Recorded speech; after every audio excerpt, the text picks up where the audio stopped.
Welcome back or welcome front if it's the first time joining us. This is the adventure Game Hotspot. As always, it's Joshua, Weird Gaming Adventure. Jack Allen, we have another guest, as you will hear throughout this video. We'll introduce him shortly.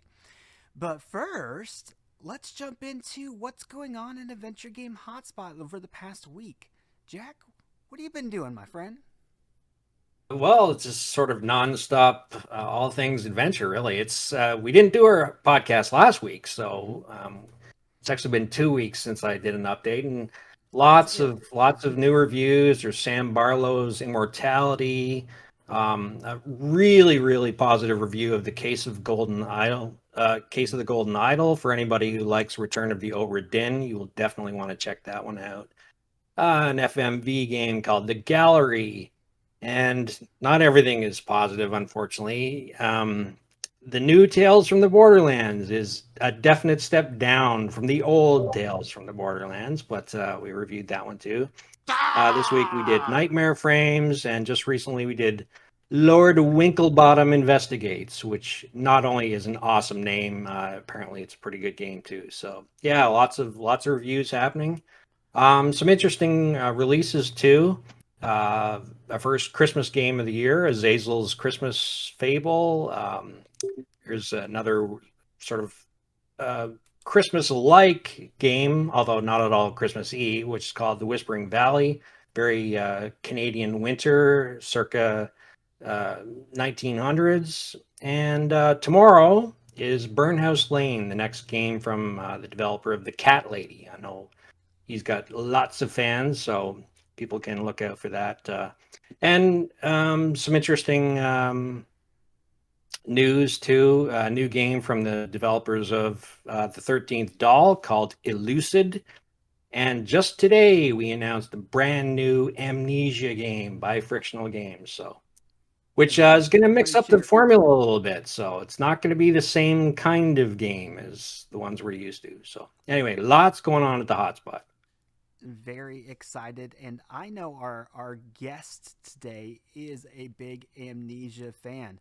Pascal, I really appreciate you joining us. Pascal is one of the writers for Adventure Game Hotspot, has a lot of great insights. But forget about me telling you about Pascal. Pascal, introduce yourself.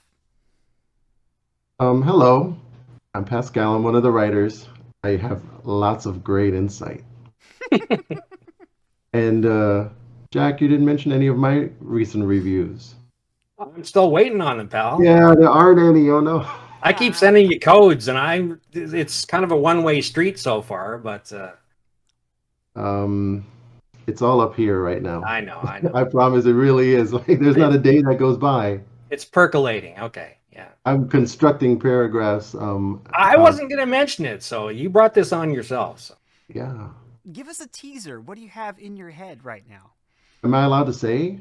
Like, Mm, these aren't things that are under embargo or anything, but Well, what game have you been looking at? How about that?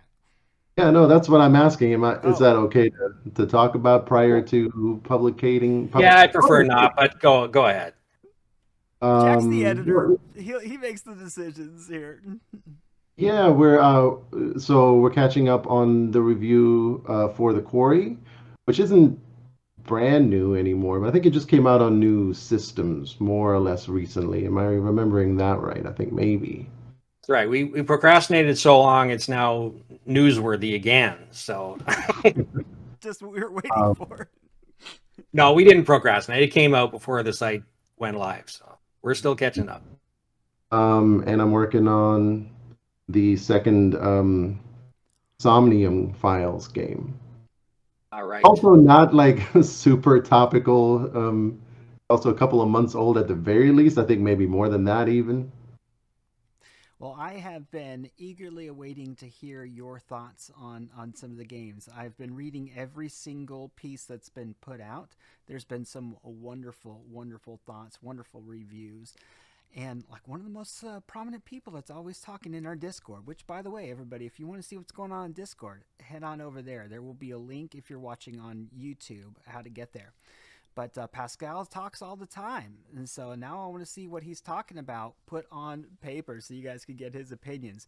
But you're getting it right now. up front. And today we are going to be basically doing a first person versus a third person conversation. We're going to be discussing why we appreciate which version of it, and each one of us faults, flaws, positives, maybe throw in a few examples of what we think are good. So I think why don't we get started? Pascal, you're the guest. And as the guest, we're going to allow you to give your opinion on first. Let me first ask you, what do you prefer, first person or third person? I'm well, when it comes to adventure games, I'm probably more traditional than not. So since I really like point and click, that automatically puts me in the third person camp. Um, I do enjoy horror, and that comes with first person a lot of times. But I'm sure we'll get into that as we go. I'm not.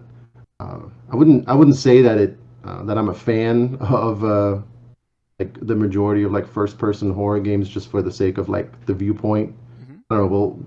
We'll probably get into that a little bit later. So I don't. Yeah, just I had a hard time really coming up with what I consider traditional adventure in first person.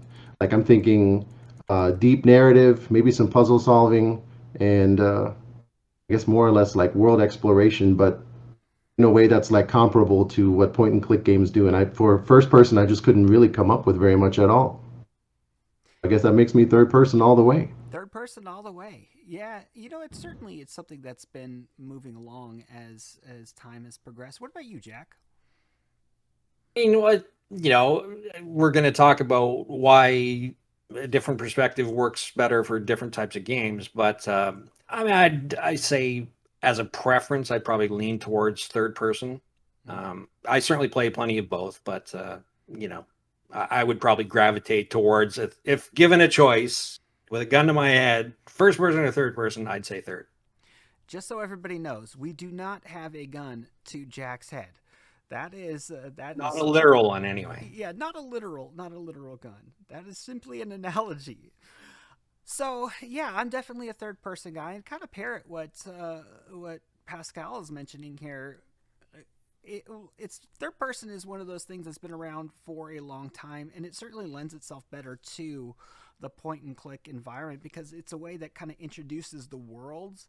Uh, all of you can see everything through third person. You can kind of see like everything that they're wanting to show, all of the characters and everything kind of all at once. Whereas like first person just doesn't lend itself to that. What do you think is a good example of a first person adventure game, Jack?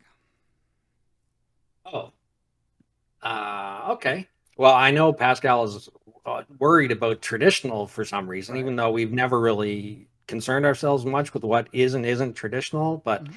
so, to anybody who's been following our podcasts lately, this will come as no surprise. But Portal is probably my favorite first person game, and it could only be done in first person because it's a very you are you sort of game. You're not playing a character.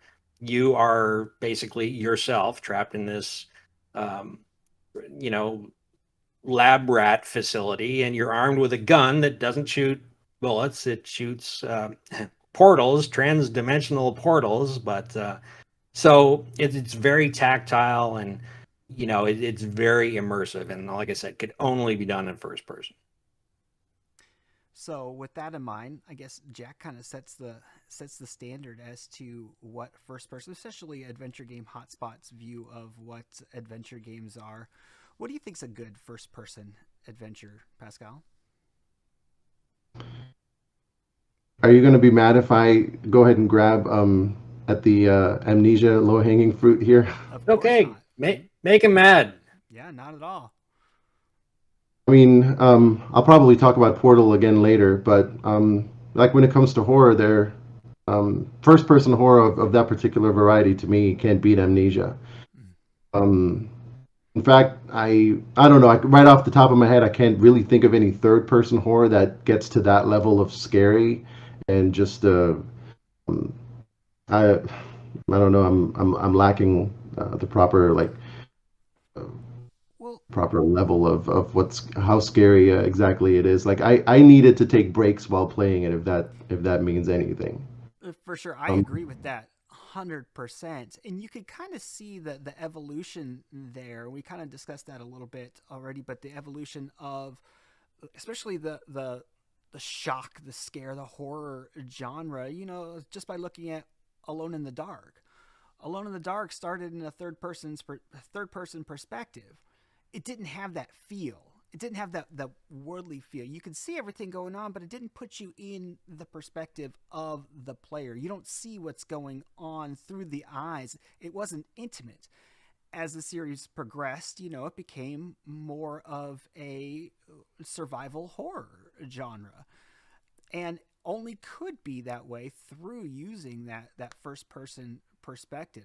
So, and I agree with you. Amnesia is like the primary example of everything that you want in a first person view, and it's giving you everything that would allow you to have all of the shock, to have all of the awe, just as you would seeing through your own eyes. so, Whereas, but uh, sorry, I didn't mean to interrupt. My bad. no, no, go ahead. So I'm also gonna, I mean, to me, like on par with Amnesia, I'm gonna bring up Alien Isolation. So it's another first-person horror game. I wouldn't consider it adventure game, but at the same time, it's not too dissimilar from Amnesia. So I'm not like really sure where the cutoff is there. So maybe that's kind of what I meant earlier. Like I'm having a hard time collating first-person and adventure because I don't really traditionally think of Amnesia as adventure. Like to me, that's first and foremost a horror game. And for that, first person is great, especially for that like free flowing, being stalked in the dark hallways kind of game, like where your viewpoint or your limited viewpoint is precisely what makes it so scary, right? There's something behind you at all times, it seems like. But that's not really adventure game to me. So I know like we've talked about or you guys have talked about Portal as adventure in the past too, but I would kind of challenge also that being in first person is because of its puzzle element. Like to me that doesn't really enhance its adventure gaminess. Sure. I don't think you could pull off the kind of puzzle mechanics in Portal in any other viewpoint.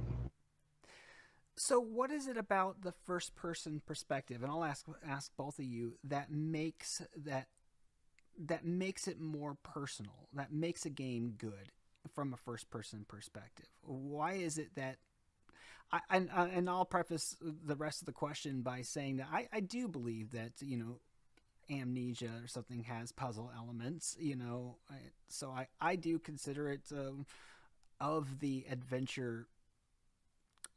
It's kind of attached to adventure, but would they be able to do that from a third person perspective? And let me just answer that for you by asking why not. Yeah, I don't think so.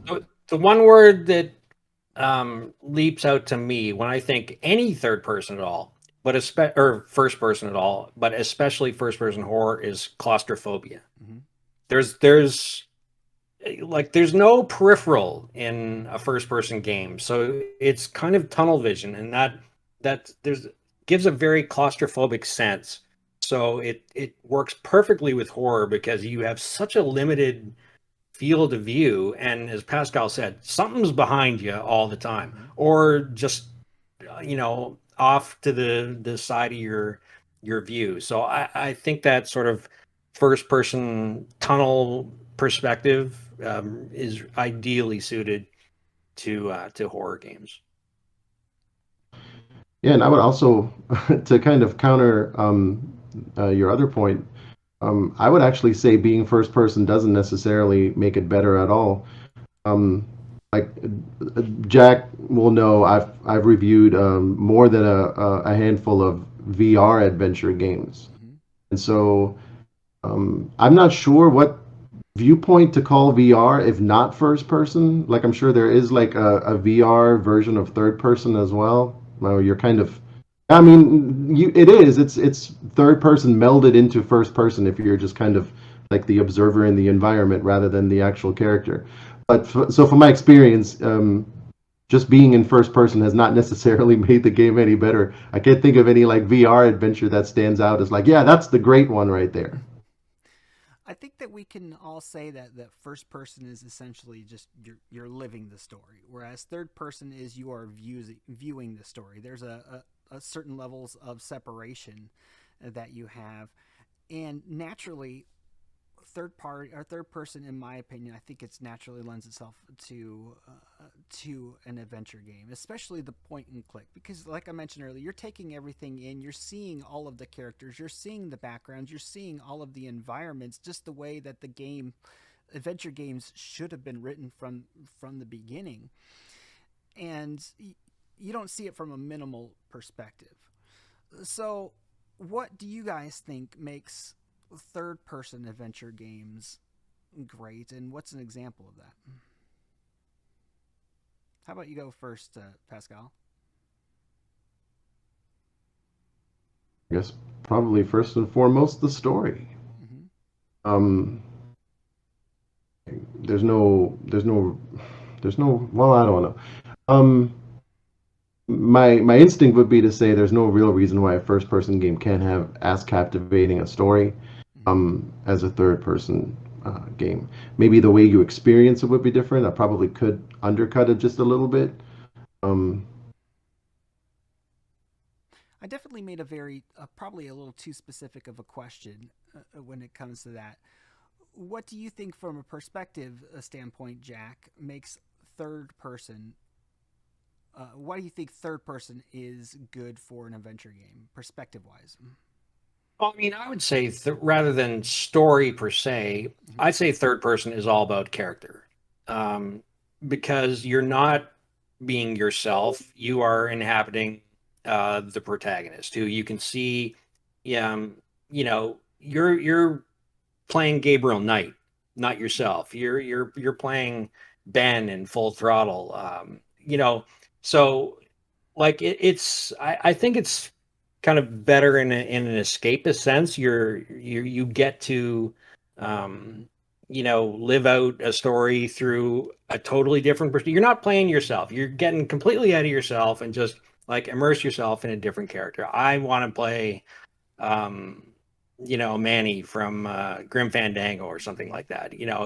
It's not, you are out of the picture. So it's very character driven to me. And I think being able to see the character you're playing is really helpful in that sense. Yeah. Also, because that character is not you.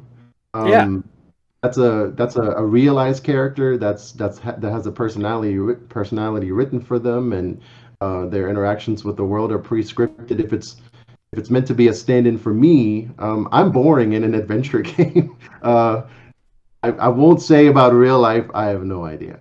Um, I don't want to be the character chasing after the New Orleans voodoo cult. You don't Um, want a snake falling on top of your head, then. Yeah.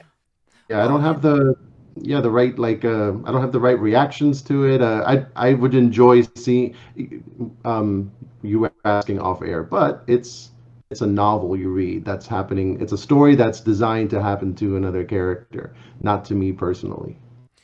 right. And I think, you kind of hit the nail on the head. Adventure games are first and foremost about the story. And when you are viewing a story, it's a lot easier to take it all in. I mean, if you think about a movie, when you're watching a movie, it's so much easier to see all the characters on the screen, see the environment, see everything going on. Otherwise, if it was better to tell the story through the eyes of a person, you'd see more of those type of movies. I know personally, when I read books, I prefer a narrator style of story rather than from a first person perspective. And so, yeah, I definitely think that third person is definitely the way to go for adventure games. But as we mentioned earlier, keeps progressing and progressing. The genre is kind of morphing, and subsequently, with it morphing comes more hybrid styles. Like we mentioned, we have survival horror type of thing. We have more through the eyes of perspective. There's actually games where you could zoom in and zoom out and change perspectives in adventure games now based on, travel. We're running around more in adventure games. So I think one of the best examples of like a modern adventure game taking full advantage of the change is like the over the shoulder looks is kind of like Beyond the Still Sky. Well, it's not a great game by any means, in my opinion. I think they did a wonderful job by the way that they built the worlds and perspective. You can kind of see from multiple angles. So, what do you think about that, Jack? It's funny you mentioned that because I was kind of thinking that, like, to me, third person seems better suited to 2D and point and click, whereas first person seems more kind of inherently suited to, sort of 3D exploration. Mm-hmm. I don't really think there's a ton of advantage to, like, just steering a character from over their shoulder. Like, I don't really feel like that connects me to them more. So to me, that's not a waste, but I don't think there's as much benefit there. Whereas, a first person exploration game, just, it feels like you've got the freedom to go wherever you want to go. You're deciding, it's all through your eyes. And even take the sort of newer Myst remakes in 3D. Like, you're exploring these fantastical worlds through your own eyes, and then that can, be really fascinating. And I don't think if you were steering a character over top of their shoulder, that would really enhance it at all. So, but like for third person, it's just so much more natural and organic to me as in a point and click, because you want to be able to see everything. You're not you, so, but you have sort of an added perspective on top of what the character can see. So, in a way, it's kind of a godlike experience, or at least, not that I know what a godlike experience would be, but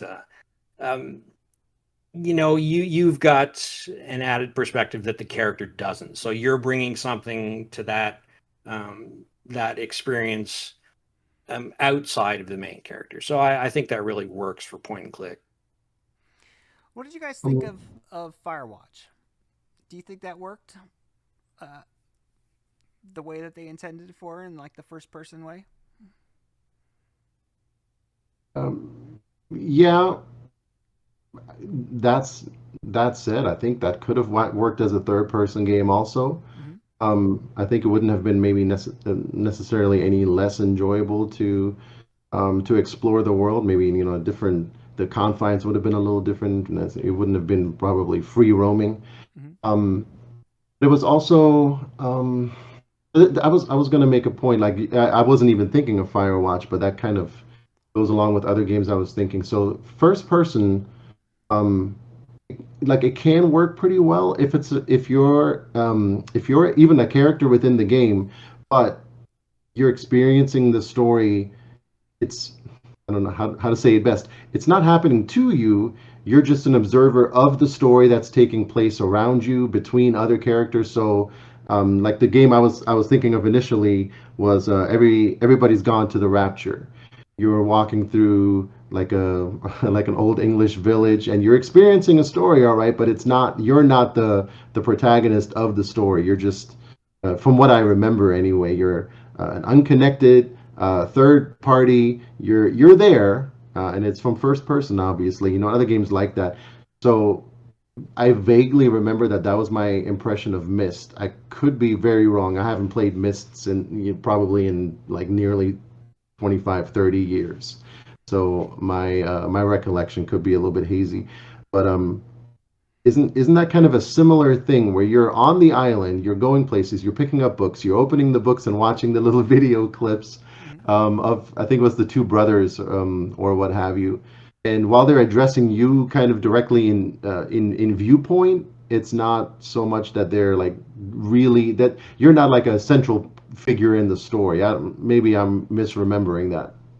I never really thought about it like that. I've always viewed it as a pure like first person style, like you were there. But I guess Yeah. I could kind of No, see where you're at. yeah, you're there. I mean, you're interacting with the machinery and the whatever puzzles it throws at you. I couldn't tell you one single puzzle and missed anymore. But it's not okay, I don't know. I'm trying to not just make a Gabriel Knight reference, but that's the first thing that comes to mind. It's not Gabriel researching the occult. It's not Gabriel talking to Grace. You're just like an unnamed kind of you're a blank slate character. You could be anybody. It wouldn't change any of the story in the game. And so you had brought up Firewatch. I know you're specifically like a fire warden, but I think like outside of like a few references of maybe like the main character's past, I think there is some like reference to how they ended up in the location where they are. But again, you're just kind of observing the story that's taking place in this uh, national park, right? Or what's already happened. You're kind of putting the pieces together. It's not necessarily your character though that's at the heart of the story. I've always found that to be interesting when the games kind of go that way. You're so obviously there, but you're almost ignored.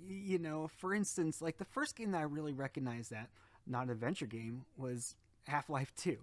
Like, do you know anything about about him? Like he's not even there. You see his hands. I see him breaking stuff. But almost nobody references you. That's kind of odd. This is a lot more difficult of a conversation than I expected it to be, because it's not a perfect description for what's good and what's bad. There's no good or right or wrong answer in it. It's just mostly our opinions and what we like. But It's interesting you mentioned, if you don't mind my no, interrupting, please. since I didn't get a chance to talk about Firewatch, I'm Oh going to yeah. take it right. Yeah, like it's really interesting that you mentioned that, because as I was speaking, it was like a warning light going, yeah, but what about Firewatch? Because to me, the benefit of a first person game is to make you the central character. Mm-hmm. And Firewatch doesn't do that. It very much gives you like you are guiding the character, but there's very much a back and forth. You are playing a character and just seeing it through his eyes. So you're not you, and yet you're not totally him either. So to me, that's kind of an unusual. I've seen other games do it too. I think if you're going to do a first person game, lean into it. Make the player the character. Make them a blank slate. I think that works for first person games, to make the character a blank slate and let the player just fill in the blanks. Let the character be themselves. So you mean like Firewatch? No, Firewatch doesn't do that, because there's very much a two-way conversation in Firewatch. So you're partly directing it, and then you're partly just an observer too. So to me, it kind of tried to, have its cake and eat it too. You know what I mean? It very much a defined character that you're guiding around, and yet you're supposed to be experiencing it through your own eyes as well. So that's still a good game, but like to me, that didn't necessarily capture the benefit of first person all that much. It could have easily been third person because you were clearly playing another character. Right, and I believe that the first person's it's got to be, the full intention is to make it more personal. If you're going to play a first person game, why would you make it impersonal? Right. It's definitely like the biggest pro for it being first person is the personal aspect of it. Yeah, to make you feel like you were there. Oh, but what's more fun? Exploring the nature in Firewatch in first person or third person? Like even if you take all the other factors out, isn't it just there's a little element of mystique at times in that game too, and then there's I think like a little bit of danger towards near the end. Isn't that more exciting in first person? And again, it's not really that you like exert any kind of control over what's going on, but well, there's that element again of like amnesia or like a quote unquote a horror game when something's behind you and you don't really have control over like where it's coming at you from. You can't see it if it's in your blind spot. Not that that game goes there, but I mean, like I'm thinking of like there's a number of other more or less recent games. The Vanishing of Ethan Carter, um, Gone Home a couple of years before that, I think. All first person and I think all more or less like okay, like in Ethan Carter, you are a character, but again, you're not really okay, and you are part of the story, but the story's already happened. Like you're just there to see it.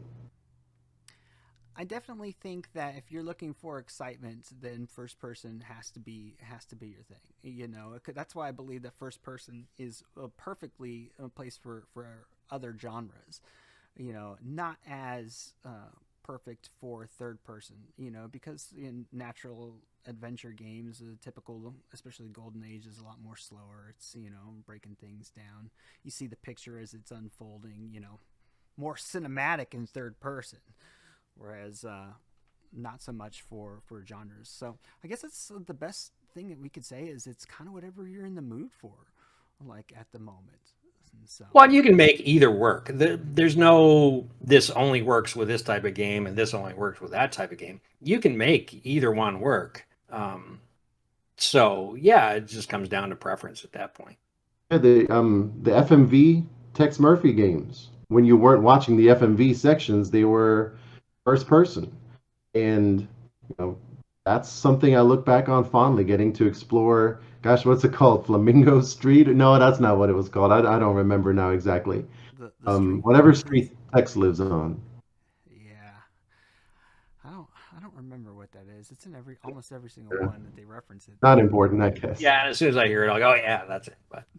But I mean, that's great, and it's not just a first person game, but man, that was nice to have that just kind of thrown in. It doesn't really change like anything about the story itself, and that was it's a very story heavy game. And boy, are you the protagonist in that story?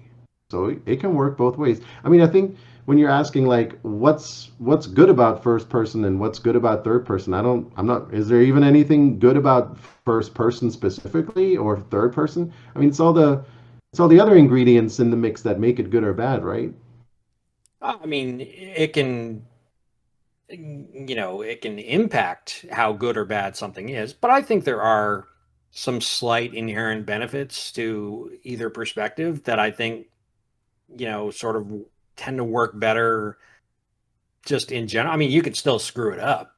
If you have a bad story and lousy characters, then third person is not going to benefit you whatsoever. But, yeah, I think there are still some inherent benefits to starting with one or the other. So it just depends on which fits your game best.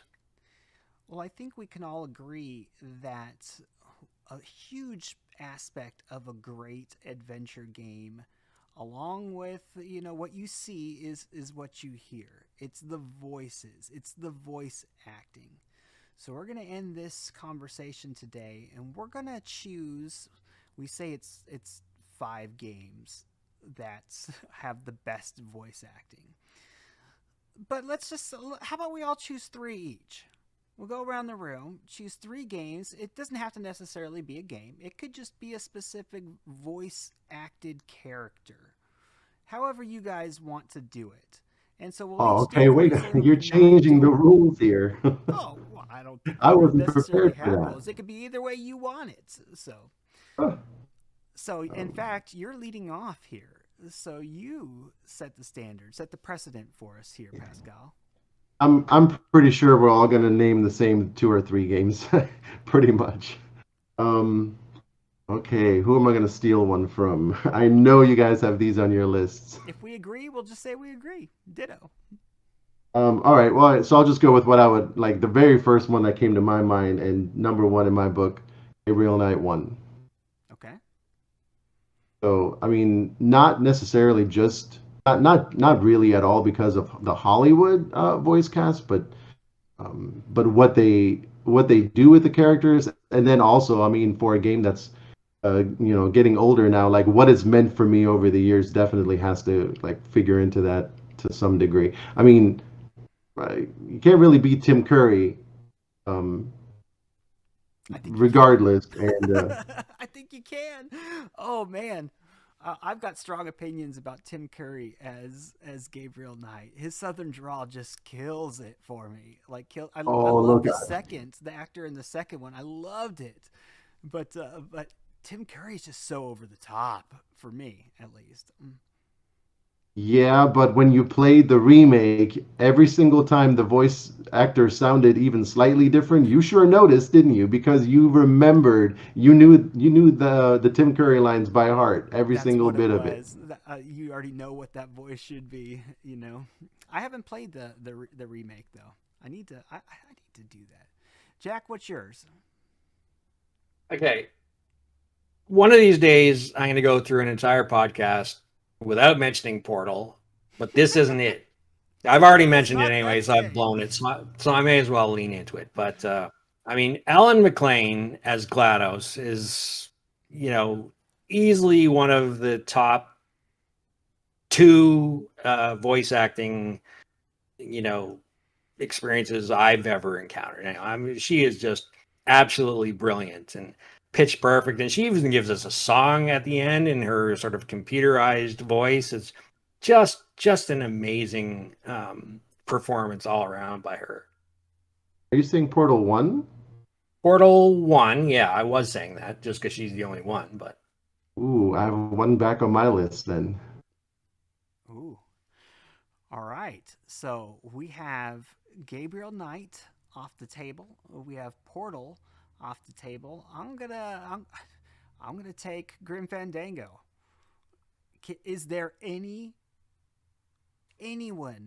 character in there that is poorly acted? no, Impossible. It's just everything about it. All the production in Grim Fandango is top drawer. So I'm gonna take Grim Fandango. Who you got, Pascal? What's your next one? Yeah, so already tipped his hand there. I did. Confession also, I've still yet to play Grim Fandango. In my There you 40s, go. that's a big oversight on my part. Wow. It's a lot easier to play now than when it first came out with the Yeah. Yeah. remaster. Oh, I think I have it on Steam. Just when to sit down. I think I'll do that like starting tonight. Jack, you gotta wait on those reviews a little while longer. Through the reviews. So I've also I put Portal on my list, but not Portal 1. I went with Portal 2. I don't remember Portal 1 for the voice acting. Was there anybody besides Ellen McLean in that one? Nope. Okay. So I also listed It's her as, perfect. yeah. And you said one song. I mean, by the time we get to Portal 2, there's at least two, maybe three songs. I don't fully The full recall. soundtrack. Yeah, and they're all equally good. But actually for Portal 2, I'd even go with J.K. Simmons. Yeah, he's awesome. Not only the performance, but also I think that man, that storyline. So here we go again, like talking about a first-person game about voice acting, and it still comes back to story. But that captivated me. That we're okay with spoilers, right? For a game that's what is it, a decade or plus Yeah, now?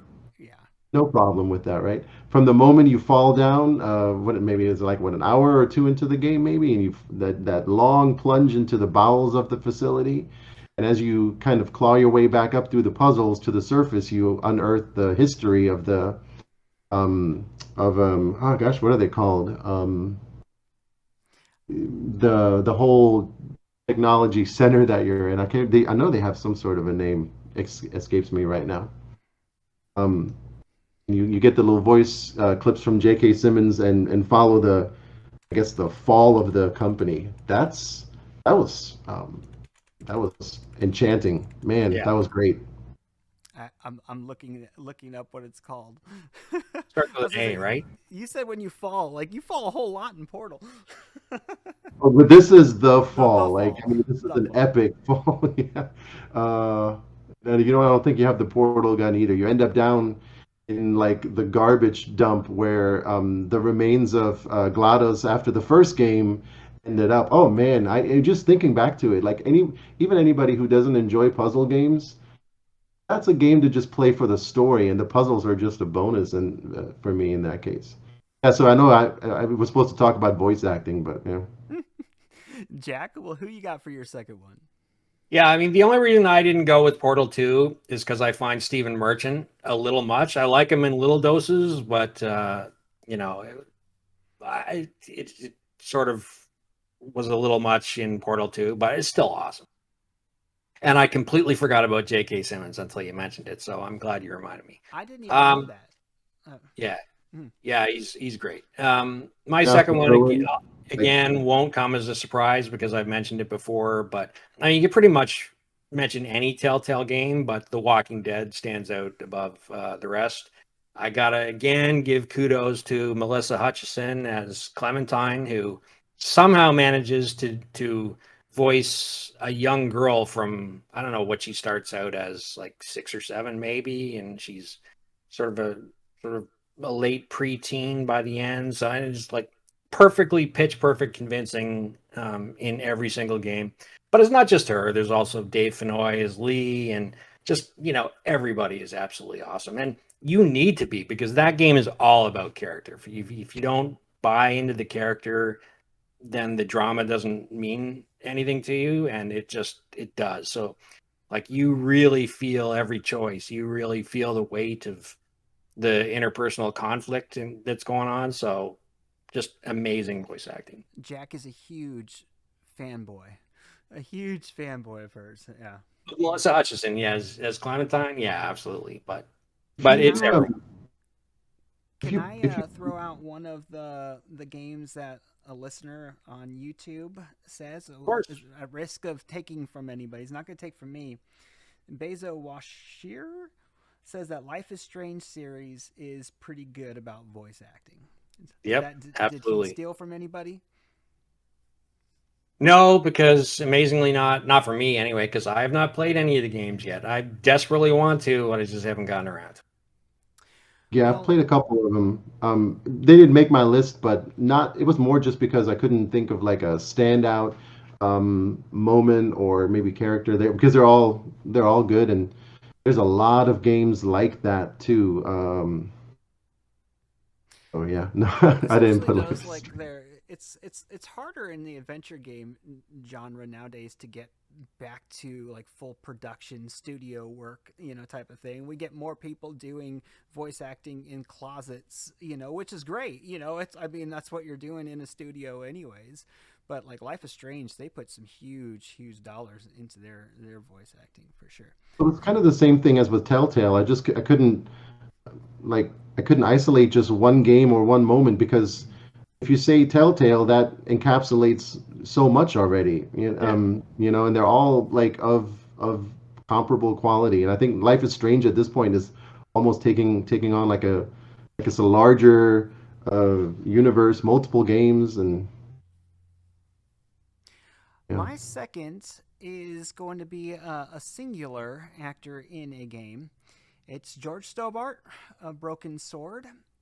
I mean, Another first, shocker. well, yeah, everybody knows my love and affection for Broken Sword series, or at least most of the series. But I listened to, I think his name's like Dolph, not Lundgren. Yeah, that's really dull. I know. Dolph. I I listen to his books that he narrates. I cannot think of just a smoother, more buttery sound that can. It just resonates into my eardrums and into my heart, and I just adore like his portrayal of George Stobart. And he's actually doing another game that's That's right. coming out. What's that, Jack? Adventures of Brian Scott. Brian Scott, yeah. Yeah. So the developer keeps sending me all of his videos or of him doing the voice acting. It's so much fun just to hear it, as it progresses. But yeah, George Stobart, Rolf Saxon. That's his Rolf, name. Rolf. yeah, Rolf Rolf Saxon. Saxon. That's right. Yeah. So Yeah. Pascal, you're next, buddy. Last, make it count. That's not fair. I I was trying to find to go with what you were saying, the voice actor for The Witcher. I'm sure I know it, but like I couldn't think of it at that exact moment. I have Um, never played a Witcher game. and of course, the Witcher Wikipedia page is quite lengthy, so just finding the voice actor's name is not the easiest here. Well, anyway, as you were talking about George Stobart, that same. This is not my choice, by the way. I'm gonna get some free airtime by talking about not my choice first. I played another adventure game um, called something. Oh man, yeah, research. I don't know. With that same voice actor and like as the Witcher, he's like known and like kind of like we were saying, maybe not buttery smooth, but like gravelly and manly and um, put into another game, it did not have the same effect at all on me. So just to like give it like a contrast with what you were saying, like one great voice role, but in another context didn't work so much for me. Um, I wrote down like one more character choice and then some honorable mentions. I don't know if that's something you guys want or not. Sure. But Well, don't do like the honorable mention after, just in case yeah. you So steal it. the last one I was like super convinced by was and Jack already mentioned it, probably because it was on your mind for this section of the podcast. Ben from Full Throttle. Oh yeah, Speaking of gravelly voices, and yeah. there's another. You go, second Mark Hamill connection. Yeah, exactly. He doesn't Not even say Mark much Hamill in that himself. game, but when he does, he's emphatic. I'll tell you that much. Ben Throttle. So Doug Cockle is the name of the Witcher. Right. Now I gotta go listen to him. So Yeah. And Roy Conrad is from Full Throttle. That would be my I guess Roy my final. Conrad. Yeah. Jack? Can't argue with that. No, you really can't. Yeah. Well, it's a good thing you changed the rules because I went ahead and changed them on you without telling you for my last one. Because this isn't the voice acting isn't consistent across the board because there's one weak link, which just so happens to be the lead character. But the game is John Saul's The Blackstone Chronicles, and I'm highlighting Malcolm Metcalf, who is the former superintendent of an insane asylum that shut down many years ago. He's a ghost. Everyone in the game except the protagonist is a ghost, and you're going into this old asylum and just learning about all the horrific ways that they used to treat mental illness in the asylum. But anyway, Malcolm, this he is the other top two. Maybe I guess I should make it top three because Melissa Hutchison too. But just the perfect voice actor for this guy is just is like his tone, his delivery. It just oozes arrogance and a cold, calculating, like emotionally disconnected sociopath.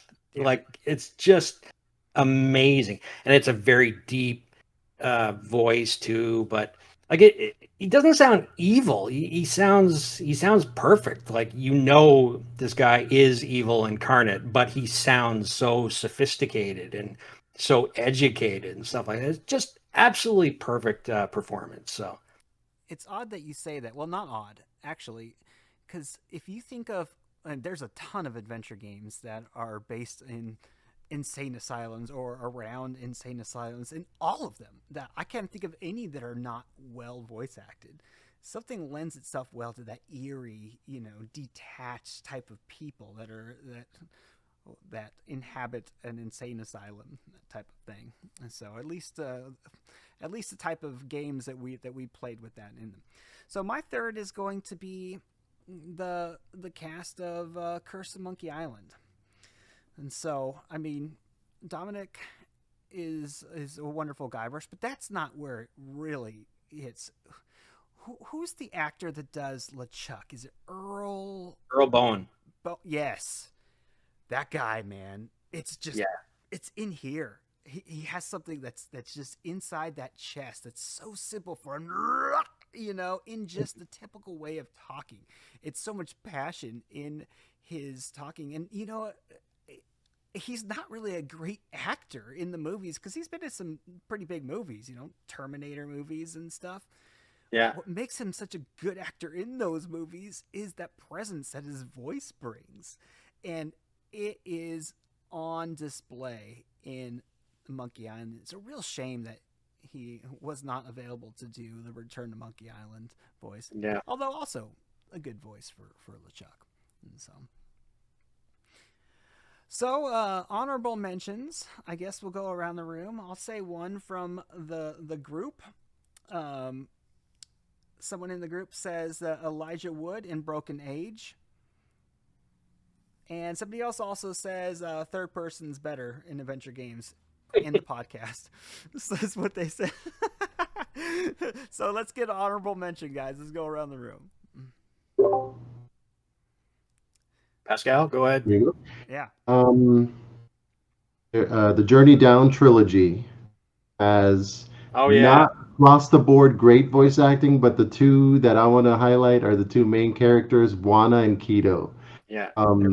Now, if you've ever seen a screenshot of what the characters look like, you'll know exactly the kind of like comedy that it's going for, I think. I don't have the words to describe it, but they are hilarious. It's really refreshing to hear like characters with like a heavy like African accent, and it feeds into the game's art style. And oh man, like it's feel good like gaming and voice acting. It's too bad like I can't have a first time playing that again, because it's really like a pleasure to experience for a first time. I don't know their names, the actors, unfortunately. I looked it up, I couldn't find that. What about you, Jack? Honorable mention. Yeah, this is probably applies to the whole game, because I can't imagine that anyone wasn't good, but it's mainly for the lead actress playing Zoe Castillo in Dreamfall, The Longest Journey. And again, no idea who she was. I had to look her up. It's Ellie Conrad Lee. And it just absolutely perfect. And maybe it's just the slight accent or whatever, but I could just listen to her all day long. She should do like books on tape or something, because I absolutely love her voice. And she was perfect as Zoe. Well, that was what I was going to say. I'm gonna, you know what? I'm gonna throw one out there. It hasn't been put out yet, and we certainly hope that it does. But the character who is cast to play Sherblock in Fogtown, oh man, he sounds so. You mentioned to have that African deep voice that you were mentioning, Pascal. That's it right there, man. Who is that guy, Jack?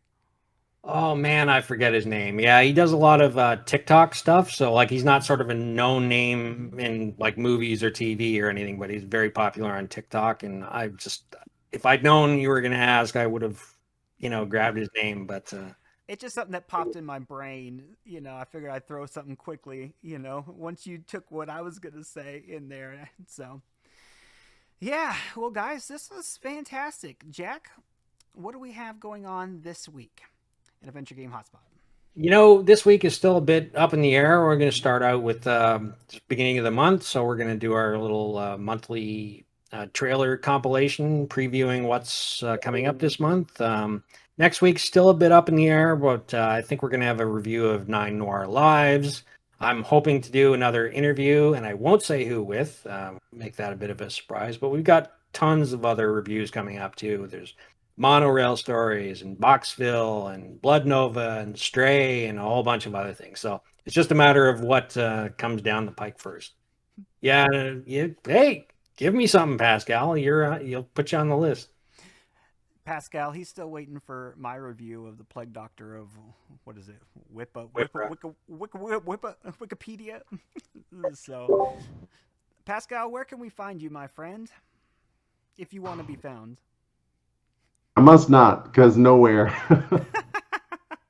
Um, You could find his I'm, reviews at Adventure Game Hotspot, right? oh, is that what you're asking? Yeah, sure. I thought we said that already. I thought this was a chance for me to like plug my social media or something, which I don't have. So Yeah, that's what I was gonna say. But well, but I guess you do, as I mentioned earlier, you comment quite a bit on Discord. So everybody find us at our Discord. I'll put a link in the description. If you're listening to this on podcast, however you're listening to that, please rate it 5-star reviews if you liked it. If you are listening to it and watching it on YouTube, please like and subscribe if you like it. And so, if not, do it anyways, because we would appreciate that greatly. And go to Adventure Game Hotspot for all of the adventure game goodies. It is the place to be. And links will be in the description. Pascal, thank you so much for joining us.